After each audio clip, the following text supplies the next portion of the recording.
Hi, my name is Paula. I'm going to be taking you through a Pilates sequence on the Fitball. The Fitball is a really great tool to use in terms of working those muscles, particularly around the glutes and the hamstrings, and of course that abdominal area. So I'm going to start by lying down, flat down on the ground. I'm going to place the ball directly in front of my hips, and I'm going to place my ankles directly on top of the Fitball. And I'm going to glue my legs together, and I'm going to lie flat. So the ball adds an element of challenge into your workout. So hands long by the side to start, elbows are slightly bent. I usually cue my clients to really focus on squeezing their inner thigh muscles, their adductor muscles, and even think about squeezing their glutes prior to lifting.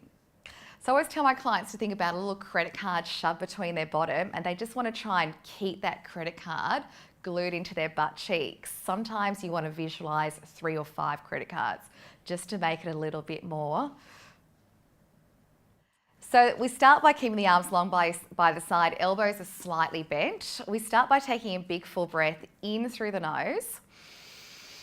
And as I breathe out, all I'm going to do is find neutral. So I'm going to draw the belly button gently into my lower back, and I'm going to think about drawing up my pelvic floor muscles deep inside. The goal is to stay in neutral at this point, so the ribs and the hips are level with each other, and I'm not actually flattening the lower back at this point, so I'm just finding neutral. Then I'm going to take another big breath in through my nose. As we breathe out, I'm going to now cue the class to draw the belly in and gently flatten the lower back, but only subtly.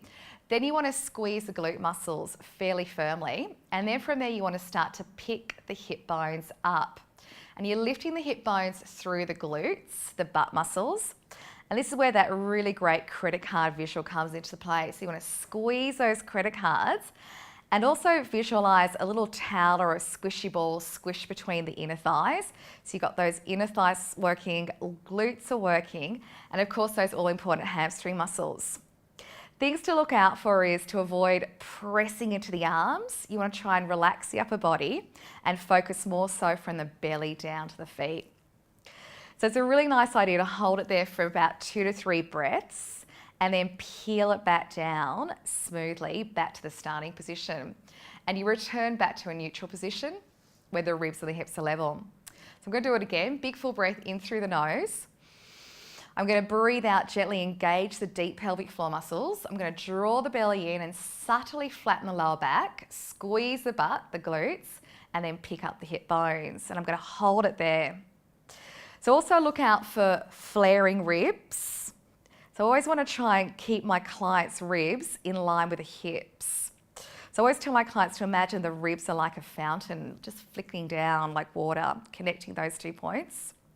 Breathing in to stay. And breathing out, peeling back down. A really nice add-on to this exercise, it gets a little bit more adventurous, is to add some arms. So it takes your base of support off. Deep breath in. As I breathe out, I'm going to draw the belly in, squeeze the glutes, lift and hold.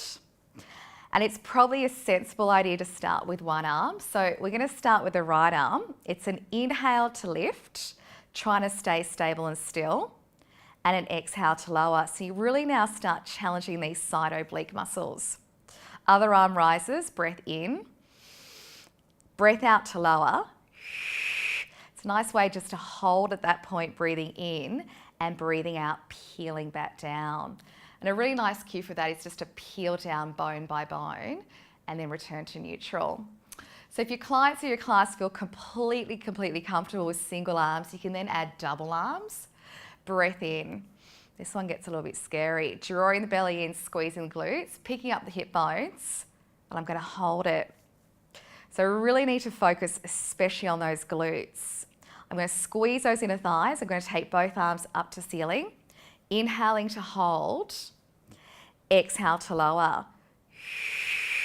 If everyone seems pretty comfy, you can probably repeat it a couple of times. So it's an inhale to lift. And I can really feel those abdominals switching on to stay stable. Exhale to lower. And of course, returning back to a neutral spine, bone by bone by bone, all the way back to the bottom. And the last add on this one, This is the most adventurous one. Breathing in to stay. I'm going to start adding some leg lifts. So I'm going to draw the belly in, squeeze the glutes. Now this is really an advanced move also for your advanced clients or advanced class. I'm going to hold that position. I'm going to isolate just the left side. So I'm always going to say left glute, squeeze as the right leg lifts. Just a couple of inches off the ball, not too high. Then I'm going to lower the heel. Then I'm going to cue the other butt cheek. So squeeze the right glute super hard, lift the left leg, holding, and then lowering. The breath cycle works quite nicely on this one. So I'm going to lift the right leg, inhale to lift, exhale to lower. Other side, inhale to lift, and exhale to lower. Really watch out on this one. When the leg rises, you want to avoid seeing, you want to see if there's any dropping in that left side, any lower back collapsing or overarching. So a few things to look out for. And of course, any work going on in the upper body, you want to try and keep the upper body relaxed. And I'm going to roll my way down slowly, vertebrae by vertebrae. So that finishes up that Pilates sequence for now. Thank you.